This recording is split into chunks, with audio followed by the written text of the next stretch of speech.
એટલે પહેલેથી બાળપણથી જ બિઝનેસમેન બનવું હતું એવો વિચાર બાળપણથી જ હતો. હા, એ તો ફાઇનલ હતું કે બાળપણથી જ બિઝનેસમેન બનવું છે.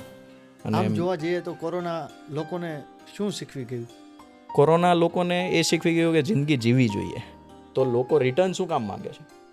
હું એમ કહીશ કે ભાઈ આઈપીએલ્સની એડ્સને ધોનીના અને સચિનના ભરોસે મ્યુચ્યુઅલ ફંડને બહુ સારો રિસ્પોન્સ મળ્યો છે.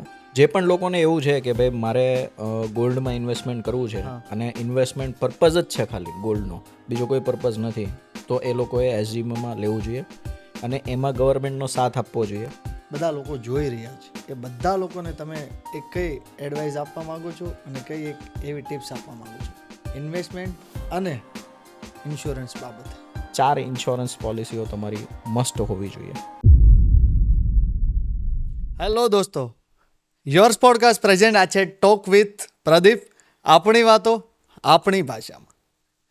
આજના પોડકાસ્ટમાં આપણે ઇન્વેસ્ટમેન્ટ અને ફાઇનાન્સ બાબતે થોડું જાણવું છે અને આપણે વાત થોડી કરીશું ઇન્સ્યોરન્સ બાબતે. Founder of JD financial services mister Jatin Kathiria સાથે આપણે એમની પાસેથી જાણીશું કે આપણે ઇન્સ્યોરન્સ કઈ કઈ બાબતના આપણે લેવા જોઈએ, ઇન્વેસ્ટમેન્ટ કેમાં કરવું જોઈએ, એની સંપૂર્ણ માહિતી આપણે આ પોડકાસ્ટમાંથી જાણીશું. વધારે વાત નથી કરીએ, આપણે વાત કરીએ મિસ્ટર જતિન કથિરિયા સાથે. કેમ છો જતિનભાઈ? બસ મજામાં, ફર્સ્ટ ક્લાસ. First class. શાંત છો? શાંત શાંત, પૂરા શાંત, પહેલેથી જ. વાહ, કેવો છે વરસાદ? વરસાદ જોરદાર છે આજે સુરતમાં. હે ને? આજે એવું લાગ્યું કે વરસાદ પડે છે. આજે એવું લાગ્યું વરસાદ પડે છે. આમ ક્યારેય મન થાય છે કે એકવાર ટુ વ્હીલ લઈને નીકળી જાઓ રસ્તા ઉપર, બસ મન આજે મૂકીને હું ભીનો થઈ જાઉં? આજે જ પ્લાન કર્યો છે સાપુતારાનો, સાપુતારાનું? ટુ વ્હીલ લઈને સાપુતારા જવાનું. એટલે નેચર બહુ વધારે Nature ગમતું લાગે છે. હા, જિંદગીમાં શાંતિ, જ્યારે તમે ફાઇનાન્સ અને ઇન્સ્યોરન્સ સાથે ડીલ કરતા હોય ને ત્યારે જિંદગીમાં શાંતિ હોવી બહુ જરૂરી છે. વાહ ભાઈ વાહ. આંકડા સાથે જ્યારે કામ હોય ને ત્યારે રિયલમાં એક નેચરની જરૂર. તમારી પાછળ બધા જો ને અમે વૃક્ષ જ મૂકેલા છે. હા, દેખાય. એટલે પહેલેથી બાળપણથી જ બિઝનેસમેન બનવું હતું એવો વિચાર બાળપણથી જ હતો. હા, એ તો ફાઇનલ હતું કે બાળપણથી જ બિઝનેસમેન બનવું છે. પણ પ્રોફેશન, મારી જિંદગીમાં 2 પ્રોફેશન્સ આવ્યા છે. જેમ કે ફર્સ્ટ હું વાત કરું તો શરૂઆત મેં જ્યારે કરી ત્યારે જ્યારે હું 10th ભણતો હતો ત્યારે જ ફાસ્ટ એન્ડ ફ્યુરિયસ મૂવી જોઈને એમ વિચાર્યું હતું કે ગાડી બાબતનું હું કરીશ. અને કાર સર્વિસિંગ બિઝનેસ સાથે હું 2013થી જોડાયેલો છું. હા, થોડું તમે ડિસ્ક્રિપ્શન એ આપતા જાજો કે કઈ સ્કૂલમાં ભણ્યા ને કેમ, એટલે અમને મજા આવે છે કે તમે ક્યાંથી તમે છો. ઓકે, સો મેં મારું એજ્યુકેશન સુરતથી જ કર્યું છે. 12 પાસ મેં સુરતની રામકૃષ્ણ વિદ્યાભવન સ્કૂલ છે લંબે હનુમાન રોડ પર, ત્યાંથી મારું એજ્યુકેશન કમ્પ્લીટ કરીને હું વિદ્યાનગરમાં ADIT કરીને કોલેજ હતી, ત્યાં મેં એન્જિનિયરિંગ, આણંદ, ત્યાં મેં મારું પોતાનું BE ઓટોમોબાઈલ એન્જિનિયરિંગ કમ્પ્લીટ કર્યું. અને પછી 2013માં સુરથાણા જકાતનાકા એરિયામાં મેં મારું ફર્સ્ટ વર્કશોપ સ્ટાર્ટ કર્યું અને જે અત્યારે પણ રનિંગ છે અને હું અત્યારે પણ ત્યાં જાઉં છું. અને JD મોટર્સ નામ છે વર્કશોપનું. અને અત્યારે હું એ મારા પાર્ટનર સાથે રન કરી રહ્યા છીએ એ વર્કશોપ. અને આ બિઝનેસની વાત કરું તો 2017માં આ બિઝનેસની અંદર જ્યારે સ્ટેગ્નન્ટ પીરિયડ આવ્યો મારા વર્કશોપની અંદર, તો ત્યારે એ બિઝનેસ સાથે હું કનેક્ટ થયો. અને ફાઇનાન્સ બાબતમાં મેં ઘણી બધી બુક્સ વાંચી, psychology of money, rich dead poor dead, richest man in બેબીલોન. અને એ પરથી ખબર પડી કે ભાઈ બિઝનેસ તો આપણે પૈસા કમાવા માટે કરીએ છીએ, તો શા માટે પૈસાને ડાયરેક્ટ સ્ટડી ના કરીએ કે ભાઈ કઈ રીતે પૈસા લોકો કમાય છે. અને એઝ અ રિચેસ્ટ પર્સન જે લોકો છે એ લોકો પૈસાને કઈ રીતે જુએ છે, તો એ બાબતમાં સ્ટડી મારી આગળ વધી. 2017થી પછી 2018, 19, 20 હું મારી સ્ટડી ચાલતો રહ્યો, મારો પોતાનો પોર્ટફોલિયો મેનેજ કરતો રહ્યો પોતાની જાતે. અને જેના લીધેથી મને 2020માં એ બહુ સારો સમય મળ્યો કોરોના ટાઈમમાં, જ્યારે બધા લોકો મોજ મસ્તીમાં હતા. ત્યારે હું 2020ના જે 3-4 મહિનાનો પીરિયડ હતો, આમાં મેં મારું સ્ટડીને બહુ જોરશોરમાં આગળ વધાર્યું અને એ સ્ટડી કમ્પ્લીટ કરીને 2021-22માં એ સમયનું પૂરેપૂરું ઇન્વેસ્ટમેન્ટ્સ મેં મારા આ બિઝનેસમાં કર્યું હતું, કે જેના લીધેથી આજે હું અહીંયા જે કંઈ બી છું બરાબર છે એ ડ્યુ ટુ કોરોના પીરિયડ જ છે. અને આમ જોવા જઈએ તો કોરોના લોકોને શું શીખવી ગયું? કોરોના લોકોને એ શીખવી ગયું કે જિંદગી જીવવી જોઈએ અને તમને જે મનપસંદ છે એ વસ્તુ કરવી જોઈએ. તો આપણે શું અત્યારે આ રૂટિન લાઈફમાં શું આપણે જિંદગી નથી જીવતા? જિંદગી જીવીએ છીએ, પણ ઘણા મેં લોકોને જોયા છે, ઘણા લોકોની સાથે હું રહ્યો છું, ઘણા લોકો સાથે મેં જિંદગી કાઢી છે, તો ઘણા લોકોનું એવું માનવું છે કે જસ્ટ એ કાઢવા માટે જિંદગી આવે છે, જીવવા માટે નહીં. જીવવા માટે નથી જતા. એ બસ સન્ડે જીવે છે, બાકી મંડે ટુ સેટરડે એ જિંદગી કાઢવા માટે આવે છે, છોકરાઓ માટે, પૈસા માટે, એના માટે જિંદગી જીવે છે. એ લોકો જિંદગી જીવતા નથી. જેમ કે મેં મારી આજુબાજુના ઘણા બધા બિઝનેસમેનો જોયા છે કે જે પૈસા કમાવા માટે જાય છે, એ વર્ક કરવા માટે નથી જતા. પૈસા is the by product of work, પણ લોકો પૈસા કમાવા માટે જાય છે. એ યોગ્ય નથી. આજે એમને કોઈ પણ જગ્યાએથી પૈસા નહીં મળે તો શું એ બિઝનેસ બંધ કરી દેશે? એટલે મારો ઇન્ટેન્શન પહેલેથી એ જ રહ્યો છે કે જે મેં મારી લાઈફમાં એ જ કર્યું છે કે જે મને ગમે છે. કારનો બિઝનેસ મને ગમતો હતો. મારા ફેમિલીમાં કોઈ બેકગ્રાઉન્ડ નથી કે કારનો બિઝનેસ અમે કરતા હતા, કે મારા ફેમિલીમાં કોઈ બેકગ્રાઉન્ડ નથી કે ફાઇનાન્શિયલ બિઝનેસ અમે કરતા હતા. પણ ફાઇનાન્શિયલ સર્વિસીસ અને આ કાર સર્વિસિંગ એ બંને બિઝનેસ મારા પોતાના હતા કે જે મારે કરવા હતા. ફાઇનાન્શિયલ સર્વિસીસનો બિઝનેસ પણ હું પહેલાં કરવાનો નહોતો, ખાલી ફ્રીમાં લોકોને શીખવાડતો હતો, ફ્રીમાં લોકોના સેમિનાર્સ લેતો હતો. પણ જ્યારે મેં એ જોયું કે ફ્રીના લીધેથી લોકો એના પર કોઈ એક્શન નથી લેતા, અવેરનેસ નથી હા, આવતું. અવેરનેસ નથી આવતું, લોકો સિરિયસલી નથી લેતા એ વસ્તુને, ત્યારે મેં કીધું કે હું શા માટે એ લોકોને ફોર્સફુલી ના કહું. તો એના માટે મને એવું થયું કે મારે બિઝનેસ સ્ટાર્ટ કરવો પડે, જેના લીધેથી મને રેવન્યુ આવે ને મને એ પ્રોત્સાહન મળે કે મારે એ લોકોને કરાવવું પડશે. તો એના લીધેથી મને એક સાઇડબેક બી મળેલો છે કે જેના લીધેથી આ વસ્તુ મેં વધારે પૂરજોશમાં કરી. 2021માં મારો એક મિત્ર હતો જેને 2 મહિના પહેલાં એની સુસાઇડ કમિટ કરી. એની જસ્ટ 2 મહિના પહેલાં. કારણ? હા, એ જ હું તમને કહું છું. કારણ તો હજી સુધી અમને ખબર નથી પડી, કારણ કે કોઈ નોટ્સ લખીને નથી ગયો. પણ એના સુસાઇડના 2 મહિના પહેલાં એણે મને એવું કીધેલું હતું કે મારી જોબથી છે ને હું કંટાળી ગયો છું અને મારે છે ને છોડી દેવી છે, પણ મારી પાસે ફાઇનાન્શિયલી કોઈ બેકગ્રાઉન્ડ છે નહીં, અને એક મેં ઘર લઈ લીધું છે અને એના હપ્તા ચાલુ થઈ ગયા છે, તો મારે આ કન્ટિન્યુ કરવી પડે છે. હવે જોબના બર્ડન્સમાં હોઈ શકે, હું મને એ રિવીલ નહીં કરું, પણ મને એવું લાગ્યું કે ભાઈ મારું જે નોલેજ જે એને કામ લાગી શકત જો મેં વહેલા લીધું હોત તો, કે જેના લીધેથી હું એને ફાઇનાન્શિયલ સિચ્યુએશનમાંથી બહાર કાઢી શકત, પણ એ હું ક્યાંક ને ક્યાંક લેટ થયો, તો એ વસ્તુમાં મારો એક મિત્ર એણે સુસાઇડ કમિટ કર્યું. તો એના લીધેથી મને વધારે બળ મળ્યું કે ભાઈ નહીં, મારે કરવું જોઈએ. અને મને એવું પણ લાગે છે કે ફાઇનાન્શિયલ વર્લ્ડમાં સૌથી મોટો જે પ્રોબ્લેમ છે ને એ છે કે લોકોને વિશ્વાસ જ નથી. લોકોને વિશ્વાસ જ નથી એમના એજન્ટ્સ પર કે એમના ફાઇનાન્શિયલ એડવાઇઝર પર, કે લોકો વિશ્વાસ કરતા જ નથી. હવે એ વિશ્વાસ નથી કરતા એની પાછળનું કારણ હોઈ શકે કે ભાઈ આગળ એમને પાસ્ટમાં એમનો ટ્રસ્ટ બ્રેક થયો હોય, એ હોઈ શકે, બની શકે. પણ લોકોને વિશ્વાસ જ નથી કે ભાઈ ફાઇનાન્શિયલ એડવાઇઝર અથવા કોઈ એજન્ટ્સ પર ભરોસો કરીએ. જો કે એવા પાસ્ટ એક્સપિરિયન્સ થયા છે તો એ વસ્તુ સ્વાભાવિક છે, પણ એ વસ્તુ પાછળનું કારણ બીજું હોઈ શકે, એમની લાલચ હોઈ શકે. પણ વિશ્વાસ કરીને જો રાઈટ જગ્યાએ, રાઈટ સિચ્યુએશનમાં, રાઈટ પૈસા તમે મૂકો છો તો તમે ફાઇનાન્શિયલ ફ્રીડમ તમે આરામથી મેળવી શકો છો, અને જિંદગીમાં તમને સુખ અને શાંતિનો અનુભવ તમને ડે 1થી થઈ શકે છે. વાહ વાહ. એટલે મારે છે ને ખાલી તમારા બિઝનેસ ઉપર નથી જવું, મારે થોડુંક આખી તમારી જર્ની મારે છે ને જાણવી છે. તો તમારી આ જર્નીમાં મેન શું તમે એવું કહી શકો ખરા કે વાંચનનો બહુ મોટો સપોર્ટ રહ્યો છે, ફાળો રહ્યો છે? ડેફિનેટલી. પાસ્ટ જેટલા પણ એક્સપિરિયન્સ છેલ્લું જે વોરેન બફેટ્સ છે કે જે અત્યારે ટોપ 5માં આવે છે, તો એમનું કહેવાનું છે કે એ દિવસના લગભગ 4 થી 5 કલાક ખાલી વાંચે જ છે હજી પણ. તો એ ઇવન ટોપના 10 થી 15 લોકો લઈ લો, એ લોકોનું એ જ કહેવાનું હોય કે ભાઈ અમે વાંચીએ છીએ. ઇલોન મસ્ક મહિનાની કદાચ 10-15 બુક્સ વાંચતા હશે.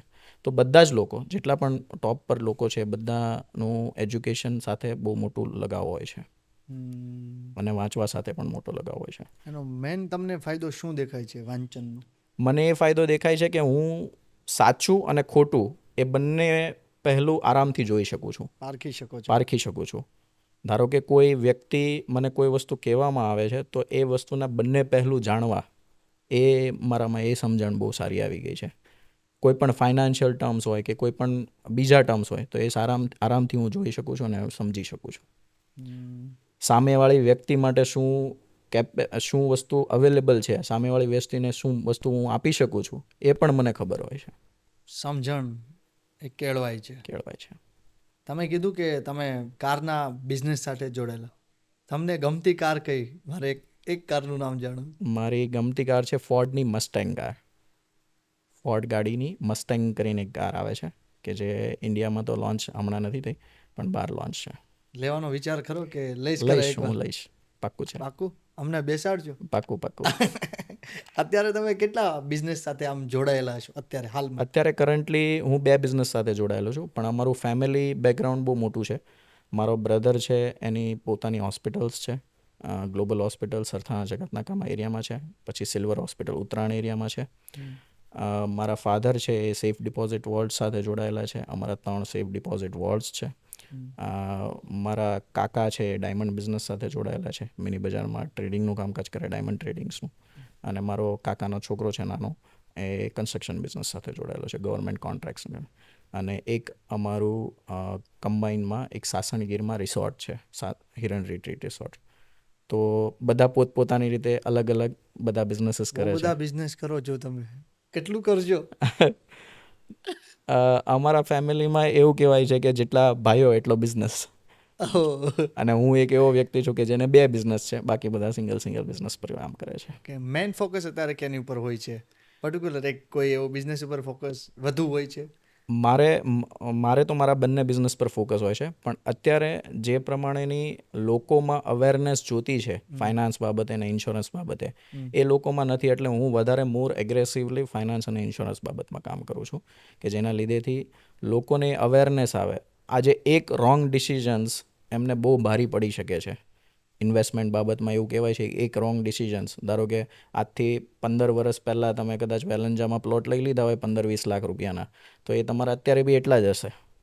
તો એ એક રોંગ ડિસિઝન્સ એમને બહુ ભારી પડી શકે છે અને એ પછી એ ઇન્વેસ્ટમેન્ટ્સ કે કોઈ પણ ઇન્વેસ્ટમેન્ટ્સ કરવા બાબતથી ડરે છે.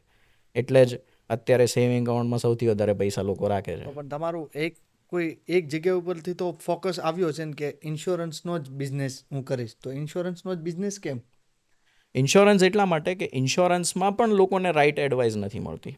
જેમ કે હું તમને વાત કરું કે ભાઈ ઇન્સ્યોરન્સમાં 2 પ્રકારના ઇન્સ્યોરન્સ હોય, લાઈફ અને જનરલ ઇન્સ્યોરન્સ. આપણે લાઈફ ઇન્સ્યોરન્સની વાત કરીએ જેમાં સૌથી વધારે લોકોને એવું થાય છે કે ભાઈ મારી સાથે ઠગાઈ થઈ કે મારી સાથે ફ્રોડ થયો. લાઈફ ઇન્સ્યોરન્સમાં થતા હોય છે. થતા હોય છે, લોકોને એવું ફીલ થાય છે. એટલા માટે જ તો અત્યારે 30% પોલિસી જે લાઈફ ઇન્સ્યોરન્સની ઉતરે છે પહેલા વર્ષે, એ 5 વર્ષની અંદર લોકો એમાં પૈસા ભરવાનું જ બંધ કરી દે છે. 30% પોલિસીઓ પહેલા વર્ષે લોકો પ્રીમિયમ ભરે, બીજા વર્ષથી બંધ કરી દે, અથવા બીજા વર્ષે ભરે, ત્રીજા વર્ષે ભરે, ચોથા વર્ષથી બંધ કરી દે. કારણ કે લોકોને ત્રીજા ચોથા વર્ષમાં એ વસ્તુ ફીલ થવા મળે કે ભાઈ મારી સાથે ઠગાઈ જાય છે. તો એવા 30% પોલિસીઓ છે. હું કોઈ કંપનીનું નામ લઈ લઈશ પણ અત્યારે એ ફિગર 30% આજુબાજુ આવે છે કે જેમાં લોકો પોલિસીને આગળ ચાલુ રાખવાનું જ બંધ કરી દે છે. એકચ્યુઅલી લાઈફ ઇન્સ્યોરન્સમાં સિમ્પલ છે પણ બહુ કોમ્પ્લિકેશન સાથે લોકો પ્રેઝન્ટ કરે છે. હું એમાં નથી વાત કરતો કે ભાઈ એમાં એજન્ટ્સનો જ વાંક છે, એમાં કસ્ટમરનો બી વાંક છે. કસ્ટમર આજે જેમ કે એ વાત કરું. કસ્ટમર આજે ઇન્સ્યોરન્સનો મતલબ શું થાય? શું? પ્રોટેક્શન. ઓકે. જ્યારે કસ્ટમરને ઇન્સ્યોરન્સમાં ઇન્વેસ્ટમેન્ટ જોતું છે એટલે રિટર્ન્સ. લોકો ઇન્સ્યોરન્સ એટલે પ્રોટેક્શન, તો લોકો રિટર્ન શું કામ માંગે છે? આજે આપણે કોઈ પણ લાઈફ ઇન્સ્યોરન્સની પોલિસી જોઈએ તો લોકો એમ કે ભાઈ હું 1 લાખ રૂપિયા આપીશ અને પછી હું તમને 5 લાખ રૂપિયા પાછા આપીશ. રિટર્ન શું કામ જોઈએ છે તમારે? ઇન્સ્યોરન્સનો સિમ્પલ મિનિંગ થાય પ્રોટેક્શન.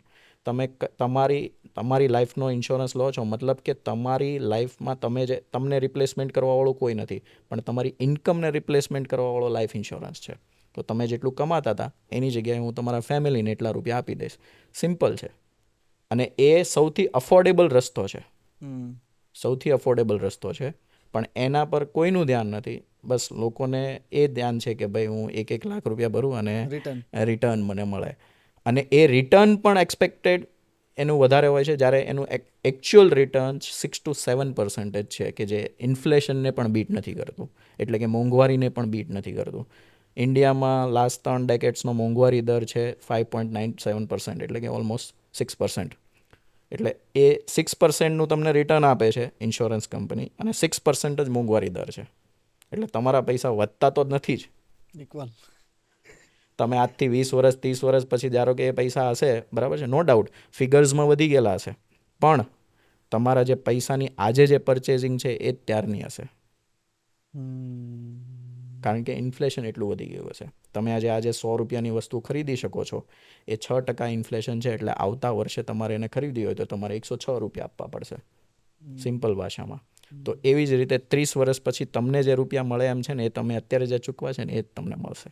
ઓકે, આ સિમ્પલ ફંડા છે આખું. સિમ્પલ ફંડા છે. ઇન્સ્યોરન્સ બાબતમાં, લાઈફ ઇન્સ્યોરન્સ બાબતમાં હું બહુ ક્લિયર છું કે જો તમને ટર્મ ઇન્સ્યોરન્સ મળતો હોય તો તમારે એ જ લેવાય, બીજા કોઈ પણ પ્રકારના ઇન્સ્યોરન્સ ના લેવાય. કારણ કે બાકી બધા ઇન્સ્યોરન્સમાં કોઈક ને કોઈક હિડન ચાર્जेस, કોઈક ને કોઈક પર્સન્ટેજ ઇન્વોલ્વ હોય છે. ઓકે તમારી પાસે રૂપિયા આવવા જ નહીં જોઈએ. ઇન્સ્યોરન્સ એટલે પ્રોટેક્શન, તમારે પૈસા નાખવાના, પ્રોટેક્શન લેવાનું. તો ઇન્સ્યોરન્સ કેટલા પ્રકારના હોય છે?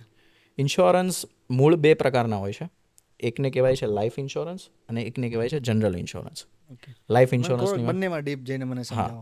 લાઈફ ઇન્સ્યોરન્સમાં અલગ અલગ પ્લાન્સ હોય છે, મતલબ અલગ અલગ પ્રકારના ઇન્સ્યોરન્સ હોય છે. એકને કહેવાય ટર્મ ઇન્સ્યોરન્સ, જે હું તમને વાત કર્યો. એના પછી આવે હોલ લાઈફ ઇન્સ્યોરન્સ, એટલે કે આખા 100 વર્ષ કે 200 વર્ષનો તમે જ્યાં સુધી જીવશો ત્યાં સુધીનો પ્લાન તમને રેડી આપશે. એકને કહેવાય મની બેક ઇન્સ્યોરન્સ, એટલે કે તમે જે ભર્યા છે રૂપિયા એ તમને પાછા મળશે. એકને કહેવાય ULIP insurance, unit link saving schemes, કે જેની અંદર તમારા પૈસા ઇન્સ્યોરન્સમાં પણ જાય અને મ્યુચ્યુઅલ ફંડ્સમાં પણ જાય. તો આ જે ટર્મ ઇન્સ્યોરન્સ સિવાયના બાકીના 4-5 પાર્ટ છે, તમારે એમાં નહીં જવાનું, એ પ્યોરલી ઇગ્નોર કરવાના. જો તમને પ્યોર ટર્મ ઇન્સ્યોરન્સ મળતો હોય તો તમારે એ જ રાખવાનો અને એ જ લેવાનું, કારણ કે ઇન્સ્યોરન્સનો મતલબ થાય છે પ્રોટેક્શન. અને લોકો એ ભૂલી ગયા છે, અને લોકો ઇન્સ્યોરન્સમાં ઇન્વેસ્ટમેન્ટ કરે છે, ઇન્વેસ્ટમેન્ટમાં ઇન્સ્યોરન્સ નથી કરતા. ઓકે, તો એવા પણ હશે ને જે ઇન્સ્યોરન્સ કે લોકોને હજી જાણ નથી? એવા કેટલા પ્રકારના? ઘણા બધા પ્રકારના ઇન્સ્યોરન્સ. હવે આ તમને એક લાઈફ ઇન્સ્યોરન્સ કીધું. જનરલ ઇન્સ્યોરન્સની આપણે વાત કરીએ તો જનરલ ઇન્સ્યોરન્સમાં ઘણા બધા ઇન્સ્યોરન્સ છે.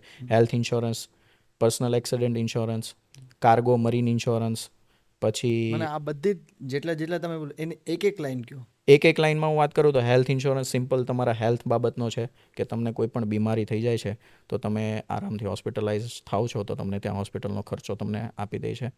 જે ઇવન મિનિમમ છે આપણે અહીંયા એવરેજ 4 લોકોનો તમે 30 યર્સની અરાઉન્ડના એજવાળા, જો 30 યર્સની અરાઉન્ડના હસબન્ડ અને વાઈફ અને એમના 2 ચાઇલ્ડનો તમે એવરેજ ઇન્સ્યોરન્સ તમે કરો ને તો 15,000 રૂપિયા આવે વર્ષનો એવરેજ. ઓકે, બરાબર. ટર્મ્સ એન્ડ કન્ડિશન એપ્લાય, બાકી એવરેજ તમને 15,000 આસપાસ મળે, જે ઓલ ઓવર વર્લ્ડમાં લોવેસ્ટ છે આપણો હેલ્થ ઇન્સ્યોરન્સ.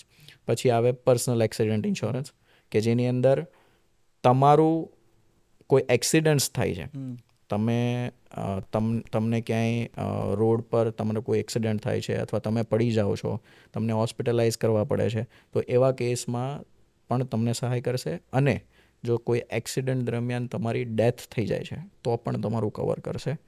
પ્લસ તમારી ધારો કે તમે જોબ કરો છો અથવા તો કોઈ બિઝનેસ કરો છો, તો તમે આજે દાખલ થયા છો અઠવાડિયા માટે, 2 અઠવાડિયા માટે, 3 અઠવાડિયા માટે, તો તમને એ જે અઠવાડિયાનું કમ્પન્સેશન છે, કે જે તમારી સેલરી કટ થવાની છે ત્યાં, એ પણ તમને આપશે. એટલે કે પૈસા પણ તમને આપશે અલગથી, કે ભાઈ તમે જોબ પર નથી જઈ શક્યા તો તમે આરામ કર્યો છે, વાંધો નથી, ડૉક્ટરે લખીને આપ્યું કે ભાઈ 2 મહિનાનો આરામ છે, તો 2 મહિનાના પૈસા તમને ઇન્સ્યોરન્સ કંપની આપશે તમારી સેલરી પ્રમાણે. અથવા તો એમાં ફિક્સ બી હોય છે કે 2,500-3,000 રૂપિયા પર ડેના હિસાબથી પણ તમને આપે છે. અને one of the cheapest insurance હોય છે. 10 લાખ રૂપિયાનો હું તમારો કદાચ પર્સનલ એક્સિડન્ટ કવર લઉં તો એનું માત્ર પ્રીમિયમ આવે 1,500 રૂપિયાથી 2,000 રૂપિયા, અથવા 2,500 રૂપિયા સુધી તમે ગણી શકો. અને બીજી વસ્તુ, જે કોઈ બી ઇન્સ્યોરન્સ અત્યારે માર્કેટમાં અવેલેબલ છે, તમે કોઈ ઇન્સ્યોરન્સ ના લઈ શકો ને તો કોઈ પ્રોબ્લેમ નથી, પણ આ એક ઇન્સ્યોરન્સ તમારે લઈ લેવાનો. 2,500 રૂપિયાની અફોર્ડેબિલિટી રાખવાની, આ એક ઇન્સ્યોરન્સ લઈને તમે કોઈ પ્રોબ્લેમ નથી. આ એક ઇન્સ્યોરન્સ ખાલી લઈ લેવાનો. તમને કોઈ ઇન્સ્યોરન્સ તમને એવું હોય કે મારે હેલ્થ બી નથી લેવો, લાઈફ બી નથી લેવો, કંઈ નથી લેવો, તો આ એક ખાલી ઇન્સ્યોરન્સ એક લઈ લેવાનું. એક લઈ લેવાનો. બેઝિકમાં બેઝિક, મિનિમમમાં મિનિમમ આ એક લઈ લેવાનો. બાકી તમે ધારો કે હું આજે કોઈ બિઝનેસ ઓનર છે કે જેમની દુકાન છે અને એમાં ધારો કે 25-50 લાખનો સ્ટોક પડેલો છે, તો એનો પણ ઇન્સ્યોરન્સ થાય, જેને કહેવાય બિઝનેસ ઇન્સ્યોરન્સ, અથવા તો તમે પ્રોપર્ટી ઇન્સ્યોરન્સ કહી શકો. તો એ ઇન્સ્યોરન્સ બી બહુ નોમિનલ કોસ્ટની અંદર અવેલેબલ હોય છે. ધારો કે 25 લાખનો હું રફલી અંદાજો કરું તો 1500 થી 2000 રૂપિયામાં તમારો વર્ષનો ઇન્સ્યોરન્સ આવી જાય, જેમાં તમારી કદાચ દુકાન સળગી હોય, દુકાનમાં કંઈ લૂંટફાટ થઈ હોય, તો એ બધી જ વસ્તુઓ કવર થાય. તો આ બધા ઇન્સ્યોરન્સ લોકોને ખબર જ નથી હોતી, આ બધા ઇન્સ્યોરન્સ વિશે જાણ જ નથી હોતી, અને આ બધા ઇન્સ્યોરન્સ નીડેડ છે પાછા. કારણ કે હા, એકચ્યુઅલી નીડેડ છે. તમે 10 વર્ષ સુધીમાં તમારો બિઝનેસ તમે કરતા હોય, 10 વર્ષ સુધીમાં તમે તમારો સ્ટોક સંભાળતા હોય, તો 25 લાખનું કવરેજ 10 વર્ષ સુધીમાં 25,000 રૂપિયામાં તમારું કામ પતી જાય. હવે આનાથી વધારે તો મેં કીધું ને કે સુખ અને શાંતિ તમને ક્યાંથી મળે?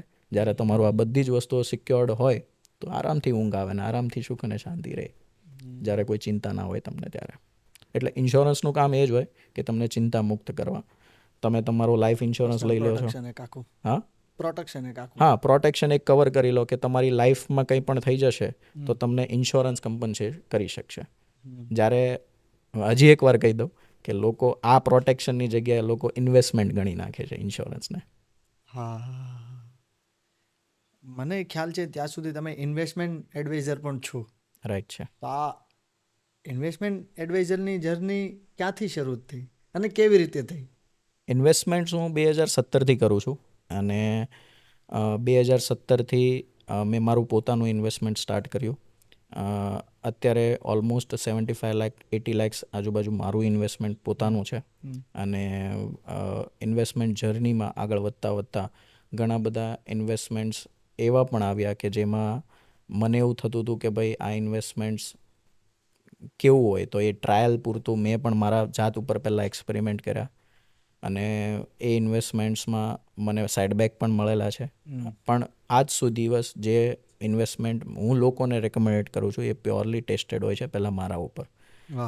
હું મારું જાતનું પોતાનું ઇન્વેસ્ટમેન્ટ હું પહેલાં કરું છું કોઈ પણ ઇન્વેસ્ટમેન્ટમાં, અને પછી જ હું મારા ક્લાયન્ટ્સ, મારા કસ્ટમરને રેકમેન્ડેડ કરું છું. અને ઇન્વેસ્ટમેન્ટ બાબતમાં અમે ઘણા બધા ઇન્સ્ટ્રુમેન્ટ્સ ઓલરેડી ચેકઆઉટ કરી રહ્યા છે. મેં તમને આગળ પૂછ્યું કે કેટલા પ્રકારના ઇન્સ્યોરન્સ આવતા હોય છે. હવે એક એવો જ સવાલ હું તમને કરવા જાઉં છું, તો કેટલા પ્રકારના ઇન્વેસ્ટમેન્ટ આવતા હોય છે? ઇન્વેસ્ટમેન્ટ જનરલી છે ને, ધારો કે હું ઇન્ડિયાની વાત કરું તો ઇન્ડિયામાં અત્યારે એફડી અને આરડી, એના પછી stock market, mutual funds, bonds, NPS, gold, property, પછી ફોરેક્સમાં અત્યારે લોકો ઘણા બધા લોકો ઇન્વેસ્ટમેન્ટ કરે છે. પણ હું એક વાત એમાં પણ કહી દઉં કે અમે અમારા ક્લાયન્ટ્સને રેકમેન્ડેડ નથી કરતા ફોરેક્સ, અને forex is illegal in India. ઇન્ડિયામાં બેન છે. જો તમે કરતા હો તો ખાસ ચેતી જજો કે forex is illegal in India, ગમે ત્યારે બી બ્લોક થઈ શકે છે. બાકી કોઇન્સ છે, બિટકોઇન્સને એ બધું પણ લોકો ઇન્વેસ્ટમેન્ટ કરે છે. આ બધા ઘણા બધા પ્રકારના ઇન્વેસ્ટમેન્ટ્સ લોકો કરે છે.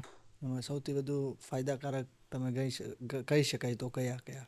ફાયદાકારક અત્યારની દ્રષ્ટિએ ઇન્વેસ્ટમેન્ટ, તમારે એક બેસ્ટ એડવાઇસ પણ આપતા જવાની છે આ પોડકાસ્ટમાં. પાક્કું. એક આખું કાઉન્સેલિંગ અમને મળી જવું જોઈએ, એટલે હવે અમે કઈ જગ્યાએ ઇન્વેસ્ટમેન્ટ કરીએ ને એ અમારે ખાલી વિચારવાનું રહ્યું. જો અત્યારે જે લોકો ગ્રોઈંગ સ્ટેજમાં છે કે જેમની પાસે અત્યારે સમથિંગ હું એમ કહું તો 10,000 થી 15,000 20,000 રૂપિયા મહિને કદાચ એ લોકો ઇન્વેસ્ટ કરવા માટે આવતા હોય, તો એવા કેસની અંદર અત્યારે બેસ્ટ છે મ્યુચ્યુઅલ ફંડ્સ. મ્યુચ્યુઅલ ફંડ્સમાં એસઆઈપી તમે કરી લો. તમારા જેટલા પણ ઇન્વેસ્ટમેન્ટ છે અત્યારે તમે એમાં કરી શકો સ્ટાર્ટિંગ ફેઝમાં. પછી મ્યુચ્યુઅલ ફંડ પછી તમે સ્ટોક માર્કેટ પણ સિલેક્ટ કરી શકો. એના પછી નેક્સ્ટ તમે આગળ બીજા પણ ઘણા ઇન્સ્ટ્રુમેન્ટ્સ છે, ગોલ્ડ્સ છે, પ્રોપર્ટીઝ છે, એમાં પણ તમે કરી શકો. પણ બેઝિક લેવલ પરથી હું ચાલુ કરું તો mutual fund is the best way to grow your money. મતલબ તમારા પૈસા વધારવામાં અને તમારા ઓછા પૈસાને વધારે મલ્ટીપ્લાય કરવા માટે મ્યુચ્યુઅલ ફંડ બેસ્ટ છે અત્યારે હાલની તારીખમાં. હવે આ મારે થોડું આપણે જાણ્યું, જેને ખ્યાલ પડે છે એ લોકોને તો સમજાઈ જશે. એકદમ નોર્મલ સરળ ભાષામાં હજી મારે જાણવું છે, ઇન્વેસ્ટમેન્ટ કેટલા પ્રકારના હોય છે અને એકદમ સરળ ભાષામાં કહો, જેને ખબર જ નથી આ કોઈ ઇન્વેસ્ટમેન્ટ બાબતે. ઓકે, તો ઇન્વેસ્ટમેન્ટમાં ફર્સ્ટ છે તમારું, હું કહું ને તો પહેલું ઇન્વેસ્ટમેન્ટ તમારે કરવું જોઈએ ઇમરજન્સી ફંડ. ઇમરજન્સી ફંડ એટલે કે તમારી આજે જોબ નથી અથવા તમે આજે કોઈ બિઝનેસ સાથે સંકળાયેલા છો અને 2-5 મહિનાનો સ્ટેગ્નન્ટ પિરિયડ આવે છે કે જેમાં તમે ઇન્કમ કરવાના જ નથી, તો એ જે ઇમરજન્સી ફંડ છે એ તમારું કાં તો સેવિંગ અકાઉન્ટ્સમાં હોવું જોઈએ કે જેના પર તમને 4-5% ઇન્ટરેસ્ટ મળે, અથવા તો તમે એને એફડીમાં મૂકી શકો છો કે તમારું ફર્સ્ટ ઇમરજન્સી ફંડ કે જેને ગમે ત્યારે તમે રિડીમ કરી શકો અને લઈ શકો. એના પછી તમે આગળ વધો છો તો એમાં મ્યુચ્યુઅલ ફંડ્સમાં ઇન્વેસ્ટમેન્ટ કરી શકો છો કે જેમાં તમે એસઆઈપી કરી શકો છો અને લમસમ પણ કરી શકો છો. અત્યારે બેસ્ટ રિટર્ન્સ મ્યુચ્યુઅલ ફંડ્સના છે. ઇવન સ્ટોક માર્કેટ્સ કરતાં પણ અમુક મ્યુચ્યુઅલ ફંડ્સના બહુ સારા રિટર્ન્સ છે, કારણ કે એમાં મ્યુચ્યુઅલ ફંડ્સ એક એવી વસ્તુ કે જેમાં તમારા પૈસા તમે ખુદ મેનેજ નથી કરતા. એના માટે એક બહુ મોટી કંપનીનો મેનેજર હોય છે જેને ફંડ મેનેજર કહેવાય, કે જે આખા ફંડને હેન્ડલ કરતો હોય છે, મેનેજ કરતો હોય છે. તો એ તમારા કરતાં બટ ઓબ્વિયસ છે બહુ સારું રિટર્ન એ જનરેટ કરી શકે છે, અને એ રિસન્ટ સમયની અંદર બધાના એક્સપિરિયન્સમાં જ છે. પાસ્ટ 10 વર્ષ એટલે કે પાસ્ટનો 1 ડેકેડ્સની હું વાત કરું તો સૌથી વધારે રિટર્ન્સ આપવાવાળું ઇન્સ્ટ્રુમેન્ટ મ્યુચ્યુઅલ ફંડ્સ છે. ઓકે, અને આ એક રૂલ્સ ઓફ ઇન્વેસ્ટમેન્ટ શું હોય છે? બેઝિક છે ને પર્સનલ ફાઇનાન્સના રૂલ્સ બનાવેલા છે કે જે તમારી કેપેસિટીને એન્હાન્સ કરે. જેમ કે હું એક કહું તો ફર્સ્ટ રૂલ્સ ઇઝ કે ભાઈ તમારી જે ઇન્કમ થાય છે, સપોઝ તમે ₹1,00,000 કમાવો છો મહિને, તો એ ₹1,00,000માંથી પહેલાં તમારું ઇન્વેસ્ટમેન્ટ કાઢો કે તમારે કેટલા રૂપિયા ઇન્વેસ્ટ કરવા છે. રૂલ્સ, હા, ધારો કે 30,000 રૂપિયા તમારે ઇન્વેસ્ટ કરવા છે તો 30,000 રૂપિયા કાઢો અને બાકીના જે 70,000 છે એને ખર્ચ કરો. આપણે અત્યારે એવી ફાઇનાન્શિયલ વર્લ્ડમાં છીએ કે જેમાં તમે પહેલાં તમારી જે ₹1,00,000 આવે એમાંથી તમે ખર્ચો કરી લો, બચે જે વધે ઉડાડી દઈએ, અને બચે જે વધે એને કદાચ આપણે ઇન્વેસ્ટ કરીએ તો કરીએ, બાકી એ બી સેવિંગ અકાઉન્ટ્સમાં પડ્યા હોય. તો એ ફર્સ્ટ રૂલ છે કે પહેલાં ઇન્કમ માઇનસ તમારું investment is equal to expense. First rules આ છે. સેકન્ડ રૂલ એવો પણ કહે છે કે ભાઈ 70-30-20, 50-30-20. 50-30-20 એટલે કે તમારી જે એન્યુઅલ મંથલી ઇન્કમ છે એના 50% તમે તમારી નીડ્સ પાછળ ખર્ચો. એટલે કે તમારું લાઇટ બિલ, વેરા બિલ, તમારું જે કંઈ ઘર ખર્ચ હોય એની પાછળ જરૂરિયાતો પાછળ ખર્ચો. તમારા ઇન્કમના 50% રૂપિયા. 30% રૂપિયા તમારી વોન્ટ પાછળ નાખો. એટલે કે મારે ગાડી લેવી છે, જેમ મારે મસ્ટેંગ લેવી છે એની પાછળ હું ખર્ચું, મતલબ અથવા તો હું સેવ કરું એને. સેવિંગ કરો. હા, અથવા તો કોઈ વેકેશન પર જવું છે તો એની પાછળ ખર્ચો તમે. અને બાકીના જે 20% છે એને કમ્પલસરી ઇન્વેસ્ટ કરો. તમારા બિઝનેસમાં પણ નહીં, અલગથી ઇન્વેસ્ટ કરો. Rules of investment. હા, આ એક 50-30-20 રૂલ્સ છે કે જેની અંદર જે મતલબ ઘણા બધા ફાઇનાન્શિયલ ઇન્ફ્લુએન્સરનો આ રૂલ્સ ફેવરેટ હોય છે કે જેમાં તમે તમારી કેપેસિટીને ઇન્હાન્સ કરો અને તમને ખબર પડે એકચ્યુઅલી કે ભાઈ હું ધારો કે 50,000 કમાઉં છું તો મારે કેટલા રૂપિયા ખર્ચવા જોઈએ. મારો ખર્ચો એનાથી વધારે ન હોવો જોઈએ. જેમ કે 50,000 કમાય છે તો 50% 25,000, 25,000 રૂપિયા થાય. હવે 25,000 કરતાં બી તમારો ખર્ચો વધારે છે તો તમે કોઈ દિવસ ઇન્વેસ્ટમેન્ટ નહીં કરી શકો, અથવા તો તમારી જરૂરિયાતો તમે પૂરી નહીં કરી શકો. તો આ એક રૂલ્સ આ કહેવા માંગે છે. નેક્સ્ટ હું કહું તો ભાઈ લોકોને ઘણીવાર એવું હોય છે, મને ઘણા લોકો સવાલ પૂછે કે મારે કેટલા % રિસ્ક લેવું. Investment is a risky assets, બરાબર છે? એટલે કેટલા % રિસ્ક હા, લેવું? મારે કેટલા % રિસ્ક લેવું? બેઝિક ક્વેશ્ચન હોય છે. હા, કે ભાઈ કેટલા મારે સેફ સાઈડ રાખવાને કેટલા % રિસ્ક લેવું? તો એનો સિમ્પલ નિયમ છે કે ભાઈ જે તમારી 100 માઇનસ તમારી એજ જે ઇક્વલ ટુ આવે એટલા %નો રિસ્ક લેવાનું. એટલે કે મારી એજ જો 30 છે તો 100 - 30 એટલે બાકી બધા 70. તો 70% મારા ફંડનું હું રિસ્ક સાઈડ નાખી શકું છું અને 30% ફંડને હું સેફ સાઈડ રાખી શકું છું. વાહ. એટલે સિમ્પલ લેંગ્વેજમાં તમને તમારું રિસ્ક ખબર પડી જાય કે મારે ધારો કે job 100 રૂપિયા ઇન્વેસ્ટ કરવા છે તો 70 રૂપિયાને મારે ઇન્વેસ્ટમેન્ટ રિસ્ક સાઈડ રાખવાના અને 30 રૂપિયા મારે સેફ સાઈડ રાખવાના. રિટર્ન વિચારવાનું. કે થોડુંક મારે જે મ્યુચ્યુઅલ ફંડ અને એસઆઈપી વિશે થોડું મને કહો ને, શું છે થોડુંક ડિટેલિંગ્સમાં. મ્યુચ્યુઅલ ફંડ ઓલમોસ્ટ 20-25 વર્ષ તો મ્યુચ્યુઅલ ફંડને ઇન્ડિયામાં થઈ ગયા છે, પણ અત્યારે ડ્યુ ટુ હું એમ કહીશ કે ભાઈ આઈપીએલ્સની એડ્સ ને ધોનીના અને સચિનના ભરોસે મ્યુચ્યુઅલ ફંડને બહુ સારો રિસ્પોન્સ મળ્યો છે, અને અત્યારે India one of the highest growing mutual fund industries છે. એમાં અત્યારે મ્યુચ્યુઅલ ફંડ શું ફરક આવ્યો આખો? બહુ ફરક આવ્યો.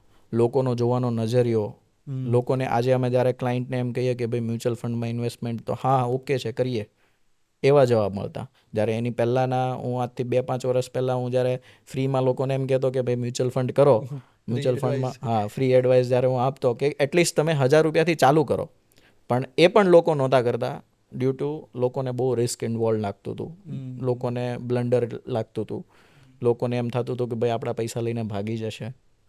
હવે એ બધું શોર્ટ આઉટ થઈ ગયું છે due to one of the, એક કહું ને કે ભાઈ સ્ટ્રિક્ટ ગવર્નન્સમાં જે મ્યુચ્યુઅલ ફંડ અને સ્ટોક માર્કેટને રેગ્યુલેટ કરતી બોડી છે SEBI, security exchange board of India, તો એણે બહુ strict rules regarding mutual funds, regarding stock market લાવવાના લીધેથી અત્યારે બહુ સેફ સાઈડ હું એમ કહી શકું છું કે તમારું બહુ સેફ ઇન્વેસ્ટમેન્ટ્સ મ્યુચ્યુઅલ ફંડ ને સ્ટોક માર્કેટમાં થાય છે, જેના લીધેથી અત્યારે ગ્રોથ પણ છે, નંબર ઓફ અકાઉન્ટ્સમાં પણ ગ્રોથ છે, number of SIP books, SIP એટલે હું તમને સિમ્પલ લેંગ્વેજમાં કહું તો સિસ્ટમેટિક ઇન્વેસ્ટમેન્ટ પ્લાન્સ કહેવાય એને, એસઆઈપીને. અને એમાં તમારે ફિક્સ ડેટ પર ફિક્સ પૈસા તમારા અકાઉન્ટમાંથી કટ થઈ જાય અને એના યુનિટ્સ પરચેસ થઈ જાય કોઈ પણ મ્યુચ્યુઅલ ફંડ્સના. હવે એનો ફાયદો બહુ સારા છે કે ધારો કે જે મેં તમને કીધું કે ભાઈ ઇન્કમમાંથી પહેલાં તમારે ઇન્વેસ્ટમેન્ટ કાઢવાનું, તો ઇન્વેસ્ટમેન્ટ પહેલાં જ નીકળી જાય. ધારો કે તમારી 5 તારીખે સેલેરી આવતી હોય, કટ થઈ જાય 6 તારીખે જ એસઆઈપી કરી નાખવાની કે જેના લીધે તે પહેલાં જ નીકળી જાય તમારા પૈસા, જેનાથી તમારું ઇન્વેસ્ટમેન્ટ્સ વધે છે. સેકન્ડ છે કે માર્કેટના ઈચ એન્ડ એવરી પોઈન્ટ્સમાં, માર્કેટ કોઈ દિવસ સ્ટ્રેટ ફોરવર્ડમાં ઉપર નથી જવાનું, એ હંમેશા અપ્સ એન્ડ ડાઉન્સમાં જાય, વેરિએશન્સ હોય જ હા, વોલેટાઇલિટી હોય જ છે તમારી. તો જ્યારે એ નીચે જાય છે ત્યારે તમે તો ફિક્સ રૂપિયા જ નાખવાના છો, તો જ્યારે એનો ભાવ નીચે જાય છે ત્યારે તમે વધારે ખરીદો છો, અને જ્યારે એનો ભાવ ઊંચો જાય છે ત્યારે તમે ઓછું કરી દો છો. એટલે તમારું જે એવરેજ પરફોર્મન્સ હોય ને એ જ તમારું નીકળે, તમારું ડાઉન પરફોર્મન્સ ના આવે. અત્યારે હાલની તારીખમાં હું 100% શ્યોર છું કે કોઈના પણ મ્યુચ્યુઅલ ફંડ્સમાં જેણે 5 વર્ષ પહેલાં ઇન્વેસ્ટમેન્ટ કરેલું હશે એનો નેગેટિવ તો નહીં જ હોય, એ હું શ્યોર છું. કોઈ પણ મ્યુચ્યુઅલ ફંડની અંદર એણે ઇન્વેસ્ટમેન્ટ કરેલું હશે તો 5 વર્ષ ઉપરનો સમયગાળામાં એનું નેગેટિવ રિટર્ન્સ તો નહીં જ હોય. અને એ પણ શ્યોર છું કે 10 વર્ષથી જેણે ઇન્વેસ્ટમેન્ટ કરેલો છે એનું 10%થી નીચે ઇન્વેસ્ટમેન્ટ, 10% રિટર્ન્સથી નીચે રિટર્ન્સ નહીં હોય. તો મ્યુચ્યુઅલ ફંડ ને એસઆઈપી અત્યારે ફૂલ જોશમાં આગળ વધી રહ્યા છે.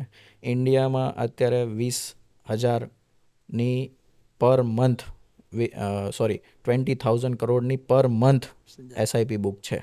એટલે દર મહિને માર્કેટમાં 20,000 કરોડ રૂપિયા દર મહિને માર્કેટમાં નવા આવે છે ડ્યુ ટુ ઇન્ડિયન્સ. અને હજી તો આ બધા ઇન્ડિયન્સથી એ થયું છે. અને હજી તો આ 4.9% જ છે ટોટલ પોપ્યુલેશનના, 4.9% જ લોકો ઇન્વેસ્ટેડ છે આમાં. હજી તો બહુ મોટો ફિગર આવવાનો બાકી છે. તો મ્યુચ્યુઅલ ફંડ્સમાં નોન ડાઉટેડલી બહુ એક્સપોનેન્શિયલ ગ્રોથ પોસિબલ છે, ઇવન સ્ટોક માર્કેટ્સમાં અને મ્યુચ્યુઅલ ફંડ બંનેમાં. ઓકે, આપણે આ વાત થઈ ગઈ કે ચાલો ફિક્સ એક મંથમાં એક ઇન્કમ આવવાનું હોય, એની પછી આ બધું ઇન્વેસ્ટમેન્ટ ને એ બધી વાત. કોઈક લોકો, ઘણા લોકો એવા હશે કે જે એક એવી ફિલ્ડમાંથી બિલોંગ કરતા હશે કે એમની પાસે અમુક સમયે જ અમુક અમાઉન્ટ આવતું રહેતું હોય છે, ફિક્સ નથી હોતું. તો એમની માટે પણ કોઈ પ્લાનિંગ કે એવા કોઈ ખરા? એમની માટે લમસમ અવેલેબલ છે કે જ્યારે એ થોડું મને ડિસ્ક્રાઇબ પૂરું કરો. જ્યારે કોઈ પણ જગ્યાએ તમારી પાસે પૈસા હોય છે તો તમારું ઇવન સ્ટોક માર્કેટમાં બી અકાઉન્ટ હોય છે અને મ્યુચ્યુઅલ ફંડમાં બી અકાઉન્ટ હોય છે. તમે લમસમ ઇન્વેસ્ટમેન્ટ્સ કરી શકો છો જેટલા પણ રૂપિયાનું હોય એટલા રૂપિયાનું. અને અત્યારે હું એક વસ્તુ બીજી પણ કહી દઉં કે અમે અમારા ઘણા ક્લાયન્ટને રેકમેન્ડેડ કરતા હોય છે કે ધારો કે માર્કેટ 2% કે 5% કે 10% નીચે જાય છે તો શોર્ટ તમારી પાસે જે પડેલા 2, 5, 10, 15 જેટલા બી ઇવન લાખોમાં બી રૂપિયા હોય તો તમે ઇન્વેસ્ટ કરજો. નીચે જાય છે ત્યારે? હા, નીચે જાય છે ત્યારે તમને એમ ન્યૂઝ મળે છે કે ભાઈ 2% માર્કેટ નીચે ગયું છે કે 5% માર્કેટ નીચે ગયું છે કે 10%, તમે 10 વર્ષ પછી મને શોર્ટ યાદ કરશો અને શોર્ટ તમારું રિટર્ન પોઝિટિવ હશે. એમ પાક્કું. કારણ કે ઇન્ડિયામાં હજી તો આપણે ઇન્ડિયાનો જે જીડીપી છે બરાબર છે એ $4 trillion જીડીપી છે. આપણા કરતાં હજી 3-4 દેશો આગળ છે. એ 3-4 દેશોનો જે પોપ્યુલેશન છે એ પોપ્યુલેશનનો રફલી હું અંદાજો કરું તો 50% લોકો એના પોપ્યુલેશનના લોકો મ્યુચ્યુઅલ ફંડ કે સ્ટોક માર્કેટમાં ઇન્વેસ્ટેડ છે. અને આપણે હજી 18% પહોંચ્યા છીએ. એટલે આપણી પાસે હજી બહુ મોટો ગ્રોથ છે. હું એક સિમ્પલ ફિગર્સમાં તમને વાત કરું.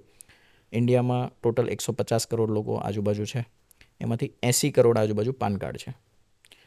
એ 80 કરોડમાંથી લગભગ રફલી 12-15 કરોડ લોકો પાસે ડીમેટ એકાઉન્ટ છે અને 18 કરોડથી 20 કરોડ આજુબાજુ મ્યુચ્યુઅલ ફંડ્સ એકાઉન્ટ છે. હવે હું તમને એક શોકિંગ ફિગર કહું. ડ્રીમ 11 પાસે 22 કરોડ લોકો છે. એટલે બહુ ટ્રમેન્ડસ સ્કોપ છે. હવે ડ્રીમ 11 જે એક એપ્લિકેશન છે એની પાસે 22 કરોડ ડાઉનલોડ છે અને ખાલી મ્યુચ્યુઅલ ફંડ્સમાં 18 કરોડ લોકો છે. તો હજી તો આપણે બહુ સર કરવાનું બાકી છે અને હજી ઘણા બધા લોકો ઇનબિલ્ડ થવાના બાકી છે.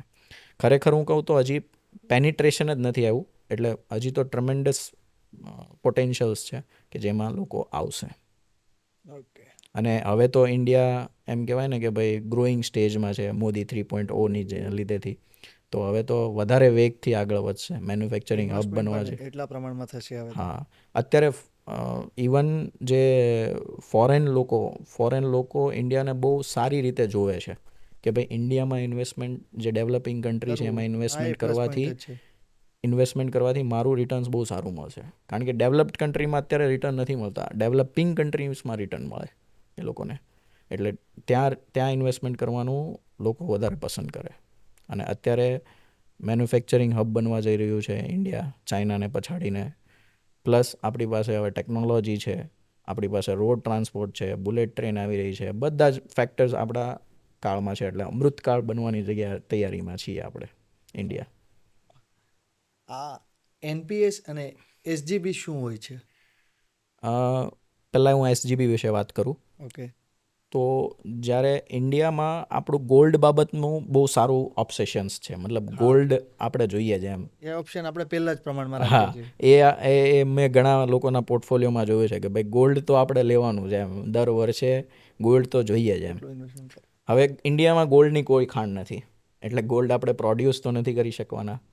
તો આપણે ગોલ્ડ લેવું પડે બહારના કોઈ દેશોમાંથી, બહારથી મંગાવવું પડે. જેના લીધેથી આપણે જે એક્સપોર્ટ કરીએ છીએ અને ઇમ્પોર્ટ, એ બંને વચ્ચે તફાવત આવે છે કે જેના લીધેથી ઇન્ડિયાના પૈસા બહાર જાય છે. એના સોલ્યુશન માટે ગવર્મેન્ટે એક સ્કીમ કાઢી જેને કહેવાય છે એસજીબી, એટલે કે સુવર્ણ ગોલ્ડ બોન્ડ. સુવર્ણ ગોલ્ડ બોન્ડ. હા, એનું આખું નામ સુવર્ણ ગોલ્ડ બોન્ડ છે. હવે ગવર્મેન્ટે શું કામ કાઢ્યું? હવે લોકોને ગોલ્ડ તો ખરીદવું જ છે, પણ ગોલ્ડમાં ઘણા બધા લોકો એવા છે કે જેને ગોલ્ડમાં ઇન્વેસ્ટમેન્ટ કરવું છે એટલા માટે ખરીદે છે. જ્વેલરી નથી લેવી, પણ ઇન્વેસ્ટમેન્ટ કરવું છે. ખાલી ઇન્વેસ્ટમેન્ટ પર્પઝથી. કારણ કે ગોલ્ડને લોકો બહુ સારી રીતે જોવે છે અને ગોલ્ડમાં એપ્રિસિએશન પણ સારું છે, રિટર્ન્સ પણ સારું છે. અને ગમે ત્યારે લિક્વિડિફાય છે કે હું આજે ગોલ્ડની લગડી લઈને ગયો હોય તો મને મળી જાય પૈસા ગમે ત્યાંથી બી. તો એના લીધેથી ગોલ્ડ ઘણા બધા લોકોની ફેવરેટ વસ્તુ છે ઇન્વેસ્ટમેન્ટ બાબતે. તો ગવર્મેન્ટને બેર ના કરવું પડે કે ભાઈ બહાર એક્સપોર્ટ, એના ગવર્મેન્ટના પૈસા બહાર જાય, એ ના કરવું પડે. એટલા માટે ગવર્મેન્ટે આ સ્કીમ કાઢી કે જેની અંદર એક સૌથી સારો બેનિફિટ છે કે 2.5% ઇન્ટરેસ્ટ તમને દર વર્ષે ગવર્મેન્ટ અલગથી આપે. તમારા જેટલા ગ્રામ્સ, એનું ગ્રામ્સમાં કેલ્ક્યુલેશન આવે, તો જેટલા પણ ગ્રામ્સ તમે ખરીદ્યા હોય એના ગ્રામ્સ પર 2.5% તમને ઇન્ટરેસ્ટ ચૂકવે ગવર્મેન્ટ, કે તમે બોન્ડ્સ ખરીદ્યા છે, તમે ફિઝિકલ ગોલ્ડ નથી ખરીદ્યું એના માટે. પ્લસ ટેક્સ રિબેન્શન છે કે તમે ધારો કે ગેઇન જે કંઈ બી થાય છે, તમને અત્યારે ધારો કે 7,000 સમથિંગનો ભાવ છે, ધારો કે 10 વર્ષ પછી એ તમે બોન્ડ્સ વેચો છો ત્યારે 10,000 રૂપિયા ભાવ છે, તો જે 3,000 રૂપિયા તમને ગેઇન થયો, તો એના પર તમારે કોઈ ટેક્સ ભરવાનો નહીં આવે. જ્યારે તમે ફિઝિકલ ગોલ્ડ્સમાં એ ટેક્સ ભરવો પડે તમારે. ઓકે. એસજીબી તો ગવર્મેન્ટે આ એટલા માટે જ કાઢ્યું કે ઇન્ડિયાનો પૈસો ઇન્ડિયામાં જ રહે અને ઇન્ડિયાની ડેવલપમેન્ટમાં લાગે, ગવર્મેન્ટ પાસે આવે, ગવર્મેન્ટ એને યુટિલાઇઝ કરી શકે અને ઇન્વેસ્ટમેન્ટનું ઇન્વેસ્ટમેન્ટ થઈ જાય લોકોને. અને એનપીએસની વાત કરું, આ બંને ગવર્મેન્ટની સ્કીમો છે. એનપીએસનો ફૂલ ફોર્મ થાય છે નેશનલ પેન્શન સ્કીમ. હવે ગવર્મેન્ટે અત્યાર સુધી ઘણા બધા લોકોને પેન્શન આપ્યું હતું, પણ હવે ગવર્મેન્ટે સરકારી કર્મચારીઓને પેન્શન આપવાનું બંધ કર્યું, સ્ટોપ કર્યું છે. તો એ લોકોના પૈસા જે ગવર્મેન્ટ એમ ઈચ્છે છે કે પેન્શન માટે આપવા છે, એ એનપીએસમાં ઇન્વેસ્ટમેન્ટ થાય છે. અને ગવર્મેન્ટે એ પણ જાહેર કર્યું કે જે લોકોને એવું છે કે ભાઈ મારે પેન્શન જોતું છે એઝ અ ઇન્ડિયન સિટીઝન તરીકે, એ લોકો એનપીએસમાં ઇન્વેસ્ટમેન્ટ કરી શકે છે. એટલે એમને 60 વર્ષની ઉંમર પછી એ પૈસા એઝ અ રિટર્ન તરીકે એમની પાસે પાછા આવશે, એઝ અ ઇન્વેસ્ટમેન્ટ તરીકે.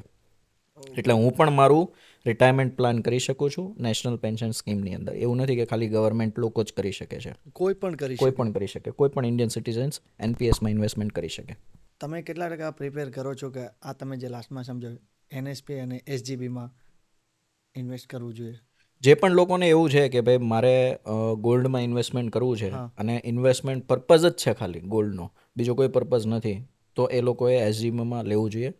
અને એમાં ગવર્મેન્ટનો સાથ આપવો જોઈએ કે તમારા પૈસા ના કે તમે આજે ફિઝિકલ ગોલ્ડ લઈને તિજોરીમાં મૂકી દો, એનાથી ગવર્મેન્ટને કોઈ ફાયદો નથી, તમને પણ કોઈ ફાયદો નથી. હા, એપ્રિશિએશન તો થવાનું છે, એ થવાનું જ છે, મતલબ ગોલ્ડનો પ્રાઇસ જે વધવાનો છે એ વધવાનો જ છે. તો તમે ગોલ્ડ બોન્ડ લઈને મૂકી દો, બરાબર, જેના લીધેથી એ પૈસા ગવર્મેન્ટ બીજી કોઈ જગ્યાએ ઇન્વેસ્ટ કરી શકે અને વધારે રિટર્ન જનરેટ કરી શકે. અને એનપીએસમાં બી સેમ એવું છે કે તમે ધારો કે તમારા પૈસા આઈડિયલી કે સેવિંગ એકાઉન્ટ્સમાં રાખીને તમે કરતા હોય, એની જગ્યાએ ગવર્મેન્ટને આપો, ગવર્મેન્ટ તમને 60 વર્ષ પછી પેન્શન આપશે કે જે તમને ફાયદો કરશે. અને પ્લસ હવે તો અત્યારે એનપીએસમાં તમે ઇવન મ્યુચ્યુઅલ ફંડ પણ સિલેક્ટ કરી શકો છો. તમારે કદાચ ધારો કે એવું છે કે ભાઈ મારે રિસ્ક લેવું છે મારા પૈસાનું, તો તમે મ્યુચ્યુઅલ ફંડ્સની અંદર એનપીએસમાં જ ઓપ્શન્સ આવે કે તમે મ્યુચ્યુઅલ ફંડ સિલેક્ટ કરી શકો. ઓકે. અને બીજું એક એવું પણ પૂછવું હતું મારે કે આ હાઉસ હોલ્ડ સેવિંગ કઈ રીતના વર્ક કરે છે આખું? હાઉસ હોલ્ડ સેવિંગ્સ ઇન્ડિયામાં બહુ સારું હતું, લોકો સારું હતું. સારું હવે? હતું. હવેની વાત કરું તો ઇન્ડિયામાં ઓલમોસ્ટ અત્યારે આપણે મારા ફાધરનું જોઈએ કે મારા દાદાનું જોઈએ, બરાબર છે, તો ઘણા બધા લોકોનો ખર્ચો ઓછો હતો અને બચાવતા વધારે હતા. આપણી સેવિંગ ઇકોનોમી હતી. આપણા ફાધરે અને દાદાએ ઘણી બધી વસ્તુઓ બચાવી છે. જ્યારે અત્યારે હાલની તારીખમાં હું વાત કરું તો ઇન્ડિયાનો પોતાનો જે સેવિંગ ફાઇનાન્શિયલ ઇન્ડેક્સ છે એ સૌથી લોવેસ્ટ પર ચાલી રહ્યો છે. લોવેસ્ટ એટલા માટે કે લોકો વધારે ખર્ચો કરી રહ્યા છે બચાવવાની જગ્યાએ, જે એક અલાર્મિંગ કહેવાય ને કે અલાર્મિંગ સિચ્યુએશન છે કે જેમાં લોકો ઘણા બધા લોકોને સોશિયલ મીડિયા મારફતે વેકેશન્સમાં કોઈને વેકેશનમાં જોઈને પોતે એમ ડિસાઈડ કરી લે કે ભાઈ વેકેશનમાં જવું છે. લોકોને દેખાડવાની ગેમ અત્યારે બહુ ચાલી રહી છે કે ભાઈ પેલો મોટી ગાડી લઈ આવ્યો તો હું પણ મોટી ગાડી લઈ આવું, મેરેજમાં હું એટલો ખર્ચો કરી જાઉં. એક સ્ટેટિસ્ટિક કંઈક છે કે ભાઈ મેં વાંચ્યું હતું કે મુકેશભાઈ અંબાણીએ પોતાના દીકરાના લગ્નમાં જે હમણાં ગયા, બરાબર છે, એમાં જે ખર્ચો કર્યો એ સારી અમાઉન્ટનો હતો, પણ એ એમની વેલ્થનો તો 0.00માં આવતો હતો. હા હા, 100%. જ્યારે આપણે તો ઉધાર કરીને લગ્ન કરીએ છીએ. તો એ વસ્તુ ના હોવી જોઈએ. અત્યારે પર્સનલ ફાઇનાન્સ જે ડાઉન ગયો છે એના લીધેથી છે કે લોકો દેખાદેખીમાં, લોકો પોતાની વોન્ટ્સ પાછળ ને લોકોને જે જરૂર નથી એ ખરીદવા પાછળ લોકો વધારે ખર્ચો કરે છે કે જે એકચ્યુઅલમાં જરૂરી છે. હું એવું માનું છું કે મેં આજે જે નોલેજ લીધું છે કે મેં આજે જે એક્સપર્ટીઝ લીધી છે એ તમારા કામમાં આવે, લોકોના કામમાં આવે, 100%. તો વધારે એનો યુટિલાઇઝેશન થાય. સેમ એવી રીતે પૈસામાં પણ છે. આજે ધારો કે મારી પાસે વધારે પૈસા થઈ ગયા છે તો મારી પાછળ ખર્ચવા કરતાં લોકોના કામમાં ખર્ચો, એ પૈસાનું ડોનેશન હા, કરો કે બીજાને યુટિલાઇઝ આપો. વધુ થશે. હા, બીજાને આપો, ગવર્મેન્ટને આપો, બેંકને આપો, ઇન્સ્યોરન્સ કંપનીને આપો કે જેના લીધે એ પૈસા રોટેશનમાં આવે. બેંકમાં લોકરમાં પડ્યા તમારા પૈસા ઓછા જ થાય છે, એ કોઈ ડબલ કામના નથી, થવાનું. કોઈ દિવસ નથી થવાના. કારણ કે ઇન્ફ્લેશન જ 6% છે. ઇવન તમે 1 લાખ રૂપિયા આજે લોકરમાં મૂક્યા અને 10-15 વર્ષ પછી તમે એને કાઢો છો ને તો એ પૈસા ઝીરો છે. ભલે એ તમને ત્યારે 15 વર્ષ પછી લાખ રૂપિયા જ દેખાશે, પણ એની પરચેઝિંગ પાવર ઝીરો થઈ જશે. એવું છે. પ્રોગ્રેસ અલાયન્સ શું છે? પ્રોગ્રેસ અલાયન્સ એક નોન પ્રોફિટેબલ ઓર્ગેનાઇઝેશન છે કે જેની અંદર હું છેલ્લા 2018થી જોઈન છું, એટલે ઓલમોસ્ટ 6 to 7 years થઈ ગયા છે મારે. શું છે અને પ્રોપર સમજાવો. હા, એ સંસ્થાની અંદર બિઝનેસ જો તમે કરતા હોય તો તમે જોઈન થઈ શકો છો. અને એ સંસ્થા 360 ડેવલપમેન્ટમાં માને છે. 360 જેમ કે? ડેવલપમેન્ટ એટલે કે નોટ ઇવન તમારો બિઝનેસ, પણ તમારું ફેમિલી લાઈફ કઈ રીતે સારું બને, તમે કઈ રીતે ગ્રો થઈ શકો, તમારા બિઝનેસની સાથે જોડાયેલા લોકો કઈ રીતે ગ્રો થઈ શકે, તમને જે નથી આવડતું એ તમને કઈ રીતે આવડી શકે. ઇન ટર્મ્સ ઓફ, હું એક એક્ઝામ્પલ આપું કે તમારો ધારો કે બિઝનેસ છે અને 5 વર્ષથી તમે સેમ સેલ્સ પર કામ કરો છો, મતલબ તમારો સેમ સેલ્સ આવે છે, 1 કરોડનો તમે સેલ્સ કરતા હોય તો દર વર્ષે તમે 1 કરોડ જ કરો છો, તો તમારો સ્ટેગ્નન્ટ છે, તમે ગ્રો નથી કરી રહ્યા. તો પ્રોગ્રેસ લાઇન્સમાં એવી કોચિંગ મળે, એ તમને શીખવાડવામાં આવે કે કઈ રીતે તમે સેલ્સ તમારો ઇન્ક્રીઝ કરી શકો છો. અને એ શીખવાડવાવાળા વ્યક્તિએ પહેલાં એ પોતાનું સેલ્સ ગ્રો કરેલું હોય, એવા લોકો જ તમને શીખવાડતા હોય કે ભાઈ એમને પોતાનું સેલ્સ કઈ રીતે ગ્રો કર્યું. અને બહુ સારી વિચારધારા છે, ગ્રોઈંગ ટુગેધરની વિચારધારા છે, કે મને આજે આવડી ગયું, જેમ મેં કીધું કે મને આજે આવડી ગયું ફાઇનાન્સ બાબતનું, તો હું આજે બીજાને શીખવાડું કે કઈ રીતે ફાઇનાન્સમાં કામ કરાય, કઈ રીતે શું વસ્તુ ના કરાય, શું વસ્તુ કરાય, તો એ હું બીજા લોકોને શીખવાડું. યુનિવર્સલ આપણે બધાને હેલ્પિંગ થઈ શકે. હા, એનો એક સરસ મજાનો પ્રોગ્રામ છે, ભરોસા એ તો મુમકિન હે, કે જેમાં મને લાગે છે ત્યાં સુધી મેં ક્યાંય આ વસ્તુ નથી જોઈ કે જેમાં ભરોસા હે તો મુમકિન હે. ભરોસા હે તો મુમકિન હે નામ છે એ પ્રોગ્રામનું, જેની અંદર ધારો કે તમે લોનના દેવામાં ડૂબી ગયા છો, તમે વ્યાજના ચક્કરોમાં આવી ગયા છો, તમે એક લોન લેવા માટે બીજા પાસેથી બીજી લોન લો છો અને તમારું લાઈફ એકદમ મેસઅપ છે, તો એવી સિચ્યુએશનમાંથી બહાર કઈ રીતે આવવું, એ સિચ્યુએશનને ડીલ કઈ રીતે કરવી, અને એ સિચ્યુએશનમાંથી બહાર કાઢેલા લોકો જ તમને એ વસ્તુ શીખવાડે. તો આવી એક સંસ્થા છે કે જેની અંદર હું જોડાયેલો છું. અને જો તમે એઝ અ બિઝનેસમેન છો તો મારી હમ્બલ રિક્વેસ્ટ છે કે એકવાર જરૂર એ સંસ્થાની મુલાકાત લેજો. નોન પ્રોફિટેબલ ઓર્ગેનાઇઝેશન છે, તો એનો પ્રોફિટ ક્યાંય જતો નથી, અને બિઝનેસમેનોના ગ્રો માટે એ સંસ્થા કામ કરે છે. લોકોને જોડાવું હોય તો કઈ રીતના જોડાય, થોડુંક એનું. progressalliance.in કરીને વેબસાઇટ છે, અને ઇવન તમે ગૂગલમાં બી સર્ચ કરશો તો તમને નંબર ને બધું મળી જશે. ઓકે, તમે છેલ્લા કેટલા વર્ષથી છો? હું 6 થી 7 વર્ષ, 2018માં મેં જોઈન કર્યું હતું, ઓલમોસ્ટ 7 થી 8 વર્ષ જેવું થઈ ગયું છે મારે. તમને કેટલું એમાંથી જાણકારી મળી, જાણવા મળ્યું, પર્સનલ કેટલું તમને? હું એક લાઇનમાં કહું ને તો મેં આજે જે બંને બિઝનેસ સેટઅપ કર્યા છે, બંને બિઝનેસ મારા સક્સેસફુલી રન થયા છે, એનો 100% કદાચ ક્રેડિટ દઉં ને તો પ્રોગ્રેસ અલાયન્સને દઈ શકું. જેના લીધેથી આજે કઈ રીતે ટીમ મેનેજ કરવી, કઈ રીતે કસ્ટમરને એ એક્સપિરિયન્સ આપવો, કઈ રીતે આગળ વધવું, શું કરવું શું ના કરવું. પ્રોગ્રેસ લાઇન્સમાં એક સરસ મજાનો ટૂલ્સ છે કે એમાં તમને એક કોચ આપવામાં આવે કે જે તમારું મેન્ટરિંગ કરે, જે તમારું ઇફ બર્ડ્સ બધી જ વસ્તુઓ સાંભળતો હોય અને તમને એ વસ્તુ પ્રોવાઈડ કરે કે ભાઈ હવે આગળ શું કરી શકાય. અને એક પણ સંસ્થાનો એક પણ મેમ્બરને પૈસા બાબતથી કોઈ લેવા દેવા નથી. પ્યોર લોકો પોતાનો સમય આપે છે, એફર્ટ્સ આપે છે, બસ ઘણી બધી વસ્તુઓ આપે છે, પણ કોઈને બી પૈસા બાબતનો કોઈ પણ ટ્રાન્ઝેક્શન નથી. બધા જ લોકો સેમ ફીસ ભરે. એઝ અ હું બી સેમ ફીસ ભરું છું. અમાઉન્ટ કેટલું હશે ફીસ? ફીઝનું અમાઉન્ટ છે 18,000 રૂપિયા, જીએસટી સાથે વર્ષની ફીસ હોય છે. અને એ પ્યોરલી કન્ટ્રીબ્યુશનના ફોર્મમાં હોય છે કે જે ઓફિસના એક્સપેન્સીસ જે થાય છે, મિટિંગ્સના અમે જ્યાં પણ રાખતા હોય કોઈ પણ હોટલમાં કે કોઈ જગ્યાએ, તો એનો જે એક્સપેન્સીસ થાય છે એ જ લેવામાં આવે. જતીનભાઈ, અત્યારે લગભગ આમ જો માર્કેટની ને હાલમાં જો એક વાત કરવા જઈએ તો યુથ થોડું સ્ટોક માર્કેટ સાઈડ વળ્યું. ક્યારેક ક્યારેક તો એવું લાગે છે કે ઘણા લોકો મોબાઈલમાં કરતા જ હોય છે, આપને પણ ખબર પડે કે નથી એને એટલું બધું ખબર પડતી, છતાં પણ કરે છે. આ ખાલી એક વાત તમને કરું છું. ઓકે, તો સ્ટોક માર્કેટમાં ઇન્વેસ્ટમેન્ટ કરવું એ શું રિસ્કી છે? તમારા મતે શું છે? મારા મતે રિસ્કી છે, પણ જો તમે મેનેજ કરતા હોય તો. હવે એનો એક સીધો તમને ઉદાહરણ આપું. સેબી જે માર્કેટની રેગ્યુલેટર છે, સ્ટોક માર્કેટને રેગ્યુલેટ કરતી ગવર્મેન્ટની બોડી છે સેબી, એનું એવું સ્ટેટમેન્ટ છે કે 90% of the traders R making losses. એટલે કે 90% જે ટ્રેડિંગ કરે છે માર્કેટની અંદર એ લોસમાં છે. 90%. 90% ટ્રેડર્સ આર મેકિંગ લોસ. અને એવું એની ઓફિશિયલ સ્ટેટમેન્ટ છે સેબીનું જ. એ એટલા માટે છે કે લોકો અવેર થાય એ વસ્તુથી કે ટ્રેડિંગ્સ ઇઝ નોટ અ ઓપ્શન્સ.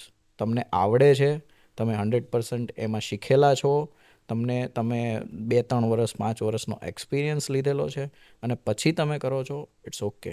અને પછી પણ એવા ચાન્સીસ નથી કે તમે કમાઈ શકો. હવે હું તમને એમ કહું કે ભાઈ તમે કોઈ જગ્યાએ પ્રોપર્ટી લીધી, આજે લીધી અને કાલે 1 લાખ રૂપિયા બહુ સારી પ્રોપર્ટી છે અને બહુ સારો ભાવ આવે એમ છે 5-10 વર્ષમાં, બરાબર. અને હું તમને એમ કહું કે ભાઈ કાલે વેચી દો, લાખ રૂપિયા તમને મળે છે, તો તમે વેચી દેશો? ના વેચી શકો ને. તો એવી જ રીતે સેમ ઇન્વેસ્ટમેન્ટમાં છે કે તમે કોઈ સારી કંપની પકડો અને એમાં શાંતિથી બેસીને ઇન્વેસ્ટમેન્ટ કરો. એને લોકોને અત્યારે કેવું છે કે ડેટા છે ને એક અમુક વાર છે ને પ્રોબ્લેમ્સ બી ક્રિએટ કરે. પેલો દરરોજ રાતે જોવે કે ભાઈ કેટલું વધ્યું, કેટલું ઘટ્યું, કેટલું વધ્યું, કેટલું બસ આ જ ઘટ્યું, જોવે. હા કેટલું વધ્યું. તો એના લીધેથી એના મગજમાં એ જ ઇમ્પ્રેશન ચાલતી હોય કે બસ આટલું 100% તો વધી ગયો, હવે કેટલુંક વધશે. પણ ભાઈ એ સારી કંપની છે, એ 1000% બી વધી શકે છે. તને શું પ્રોબ્લેમ છે? તારું ઇન્વેસ્ટમેન્ટ રાખ. પણ અત્યારે જનરલી આ પર્સપેક્ટિવના લીધેથી લોકો 100% વધી ગયું છે, 10% વધી ગયું છે કે 50% વધી ગયું છે, હું પાછા કાઢી લઉં, નવી કંપની ગોતું. શું કામ ભાઈ? તમને એક બિઝનેસ સફળ હોય, તમારો 100%નું રિટર્ન આપતો હોય, તો તમે બીજો બિઝનેસ ગોતવા જાઓ તો શું કામ તમે બીજી કંપની પકડવા જાઓ છો? 100%. એટલે સ્ટોક માર્કેટ રિસ્કિયર છે, બટ જો તમે મેનેજ કરતા હોય તો. તમે કોઈની પાસે કરાવડાવતા હોય, કોઈ ફંડ મેનેજર હોય, તો તમારું ઇન્વેસ્ટમેન્ટ એકદમ સેફ છે, કારણ કે એને બધી ખબર છે. તમને સ્ટોક માર્કેટમાં જ્યાં સુધી એ ખબર નથી પડતી કે ભાઈ ક્યારે લેવો, કયો સ્ટોક લેવો, કેટલો લેવો, ક્યારે વેચવો, શું કામ વેચવો, ત્યાં સુધી તમારે ઇન્વેસ્ટમેન્ટ ન કરવું જોઈએ. એ પ્યોર ને પ્યોર ગેમ્બલિંગ છે. એ પ્યોર ને પ્યોર સ્પેક્યુલેશન છે કે તમારા કોઈ ટિપ્સ આપી હોય ટેલિગ્રામમાં કે ભાઈ આ લઈ લેવો, બરાબર છે, એટલે તમે લઈ દો. એની પાછળનું કોઈ પણ રિસર્ચ વર્ક તમે કરેલું નથી, તો એ પ્યોર ને પ્યોર પ્રોબ્લેમ્સ છે અને એ તમને સરવાળે નુકસાન કરીને જ જશે. કદાચ 2-5 વર્ષમાં તમને ફાયદો પણ થશે. માર્કેટ ઇવન 2-5 વર્ષમાં બહુ સારું ચાલેલું છે આગળ, બરાબર છે, તો તમને ફાયદો પણ થશે. પણ જ્યારે એક ડીપ આવશે ત્યારે તમારું બધું કેપિટલ વેનિશ કરીને જશે. અને એવા જ લોકો પછી એમ કહેતા હોય સ્ટોક માર્કેટ તો ગેમ્બલિંગ છે. હા, જાણકારી વગર. હા, જાણકારી વગર અને પ્રોપર નોલેજ લીધા વગર. એવા જ લોકોને ઇન્વેસ્ટમેન્ટમાં એકવાર પૈસા ડૂબી જાય એટલે સ્ટોક માર્કેટ તો કરાય જ નહીં, મ્યુચ્યુઅલ ફંડ તો કરાય જ નહીં. એવા લોકો તમને ઘણા મળશે. અને એ જ લોકો કહેતા હોય કે વધારે રિસ્ક છે. તો રિસ્ક, હા, હું શોર્ટ કહું છું કે રિસ્ક ઇન્વોલ્વ છે. અને each and every advertisement, each and every concept બધામાં જ છેલ્લે એ લખેલું જ આવે છે કે investment is subject to market risk.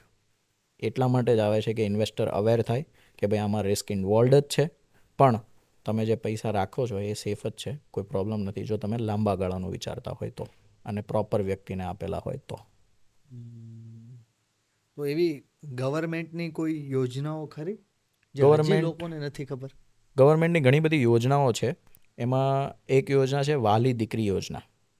વહાલી દીકરી યોજનામાં તમારી જો દીકરીનો જન્મ થાય છે તમારે ત્યાં, તો તમને એના પહેલા વર્ષે કંઈક 4,000 રૂપિયા, છઠ્ઠા ધોરણમાં આવે છે, પહેલા ધોરણમાં આવે છે ત્યારે 4,000 રૂપિયા, છઠ્ઠા ધોરણમાં આવે છે ત્યારે 6,000 રૂપિયા, અને જ્યારે દીકરી 18 વર્ષની થાય છે ત્યારે 1 લાખ રૂપિયા જેવી તમને અમાઉન્ટ મળતી હોય છે. એ વહાલી દીકરી યોજના ઘણા બધા લોકો એનો બેનિફિટ્સ લેતા હોય છે. ઘણા બધા લોકોને નથી ખબર હોતી, તો એ લોકો પણ પોતાનો ફોર્મ ભરીને બેનિફિટ્સ લઈ શકે છે. કેવી રીતના એનું થોડુંક ફોર્મ ભરવાનું એ થોડુંક ગવર્મેન્ટનું જે આધાર કાર્ડને જે બનાવતા હોય એવા લોકોની ઓફિસ પર જઈને તમે એ ફોર્મ ભરીને એમને આપી શકો છો. દીકરીના જન્મથી 1 વર્ષની અંદર તમારે એ ફોર્મ ભરીને સબમિટ કરવાનું હોય છે. ઓકે. બીજી કોઈ યોજનાઓ? બીજી એક છે કુંવરબાઈ મામેરુ યોજના. એ પ્યોરલી ગુજરાતની જ યોજના છે. અને ગુજરાતમાં જેટલા પણ નવદંપતિઓ પરણે છે એ લોકોને આ યોજનાનો લાભ મળે છે કે એમ મામેરા રૂપે સમથિંગ કંઈક 1 લાખ રૂપિયા જેવું મામેરું ગવર્મેન્ટની સ્કીમમાંથી તમને મળશે. સેમ એની બી સેમ પ્રોસિજર છે. જે પણ સ્કીમ્સ ચાલે છે એની સાથે તમે ફોર્મ ભરીને આપી શકો છો.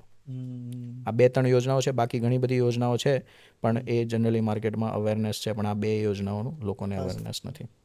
બાકી ગવર્મેન્ટ્સ બી ઘણા બધા પ્રોજેક્ટ્સ લેતી હોય છે કે જે તમે ગવર્મેન્ટની પોતાની વેબસાઇટ છે એમાં પણ ચેકઆઉટ કરી શકો છો.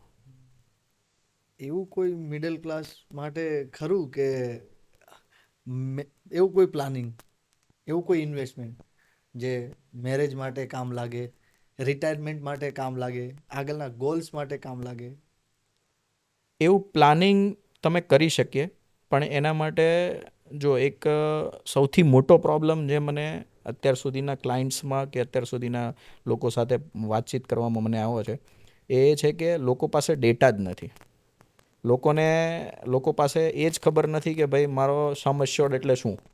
સમ અશ્યોર્ડ એટલે કે તમે ધારો કે લાઈફ ઇન્સ્યોરન્સ લો છો તો તમારી ધારો કે ડેથ થાય છે તો તમારા કેટલા રૂપિયા તમારા ફેમિલીને મળશે, એને સમ અશ્યોર્ડ કહેવાય.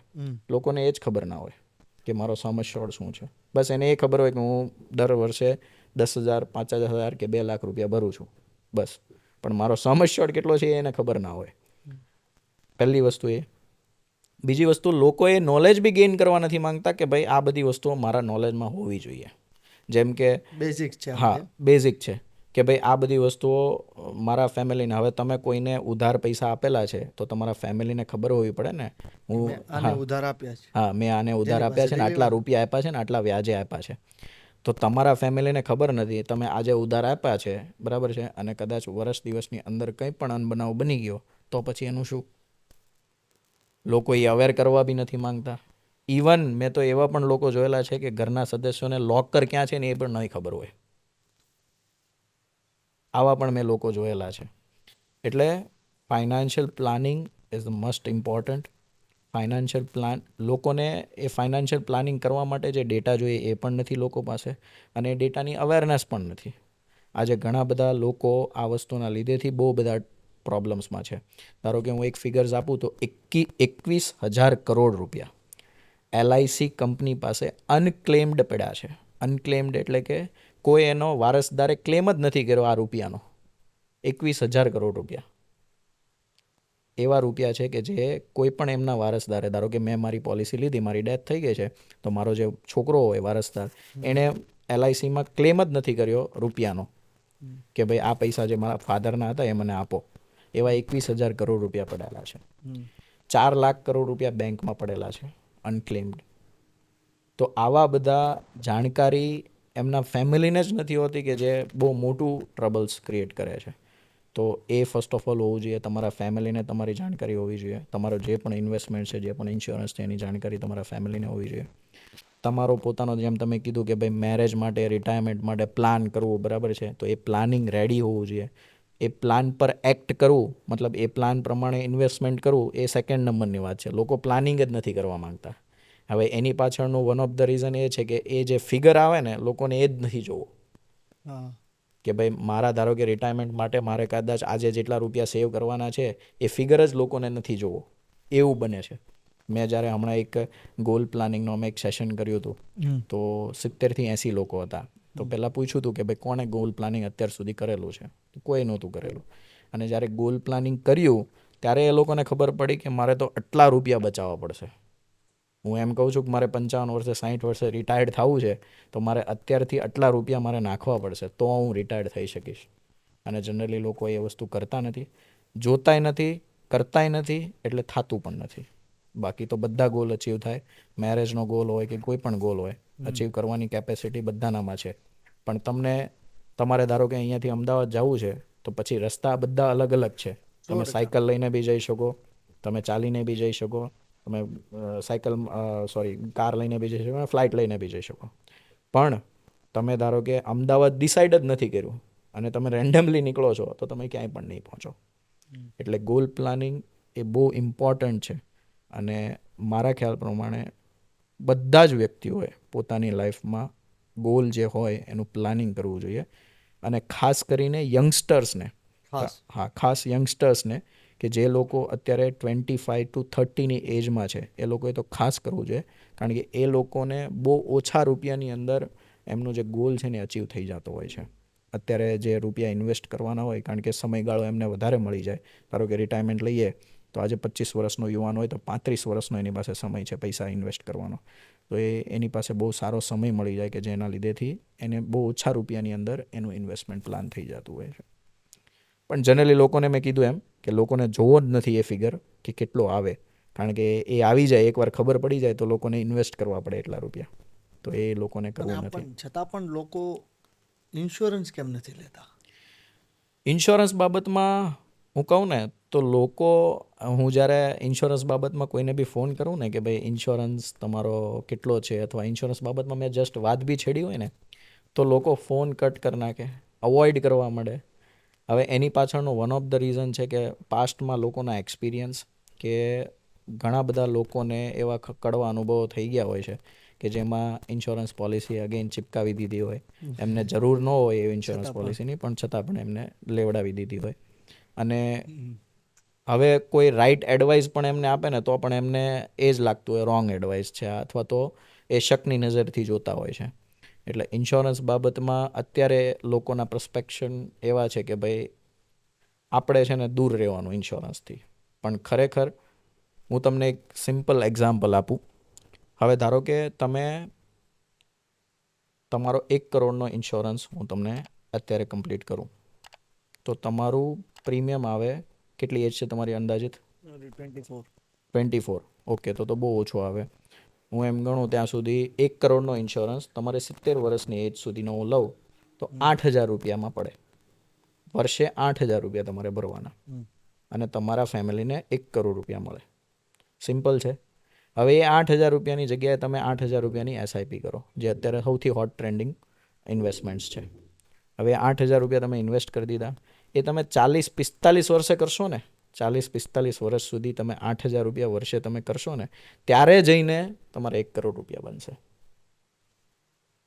તો ઇન્સ્યોરન્સની નીડ તો છે જ કે આજે તમને કંઈ પણ થઈ ગયું તો તમારા ફેમિલીને જે પણ સપોર્ટ ફાઇનાન્શિયલી જોતો તો એ જરૂર તો છે જ. છતાં પણ લોકોને right guidance, right awareness, right policies ના મળવાના લીધેથી લોકો આનાથી અવોઇડિંગ કરે છે, મને એવું લાગે છે.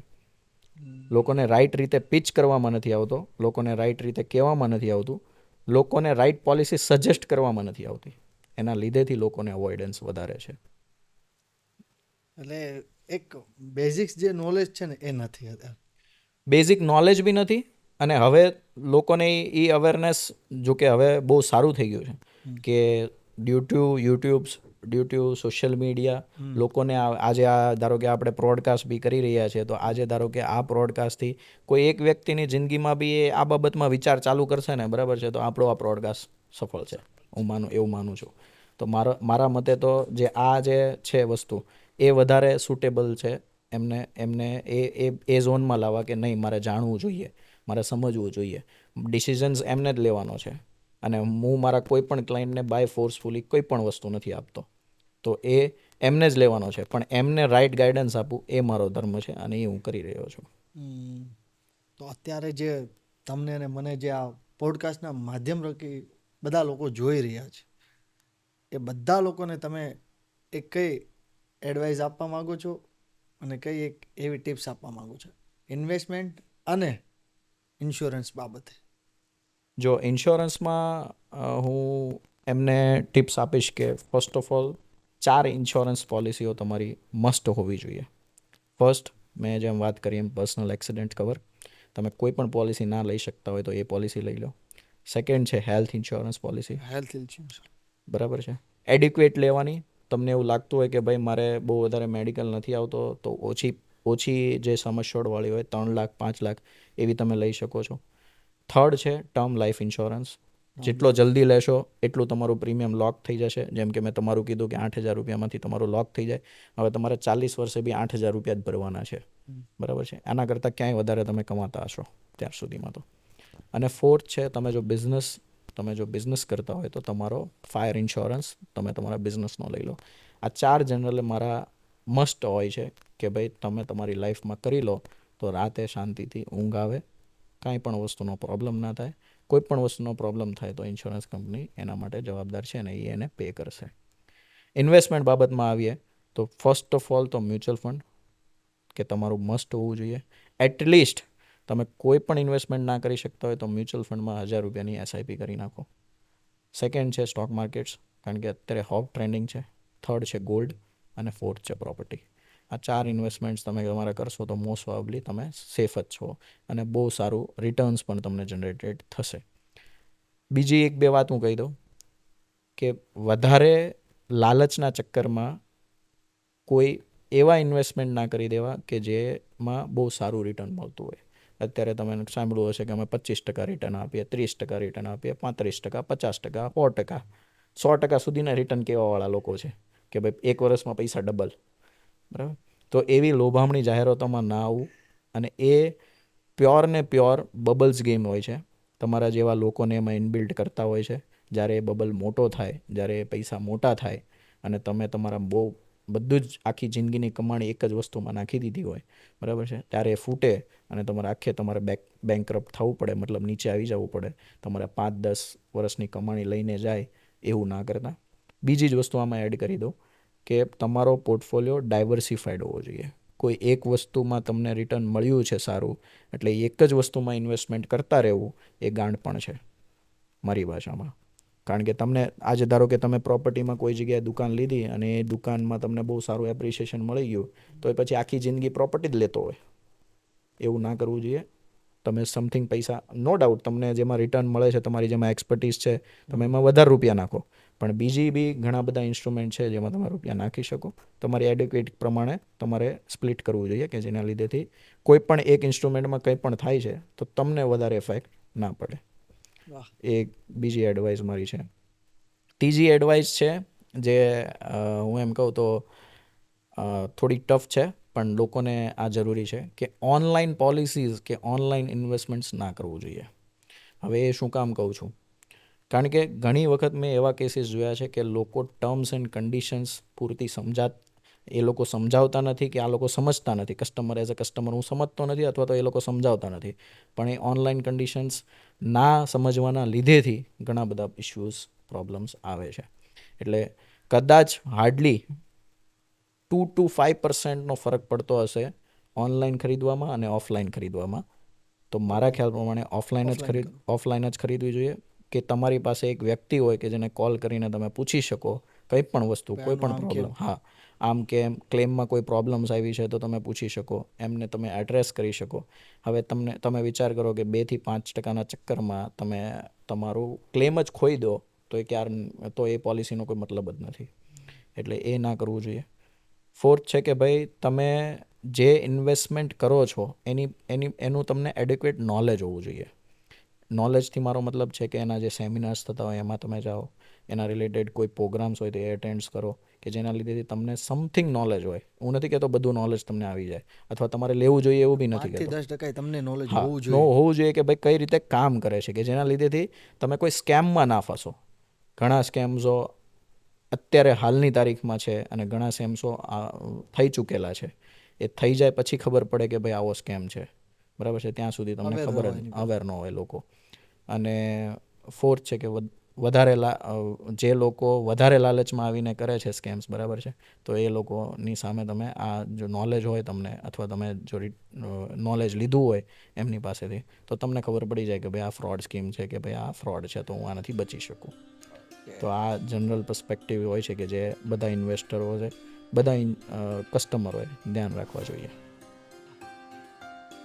થેન્ક યુ જતીનભાઈ કે તમે આજે અમારા પ્લેટફોર્મ પર આવ્યા અને ઘણા બધા લોકોને એટલી એ ખબર પડી ગઈ છે કે કેમાં ઇન્વેસ્ટમેન્ટ કરવું જોઈએ અને કયા ઇન્સ્યોરન્સ બેઝિક્સમાં આપણી ઉપર હોવા જોઈએ. તમે આ પ્લેટફોર્મ સુધી આવ્યા એ બદલ મારી આખી ટીમ વતી તમારો ખૂબ ખૂબ આભાર. Thank you very much. Thank you.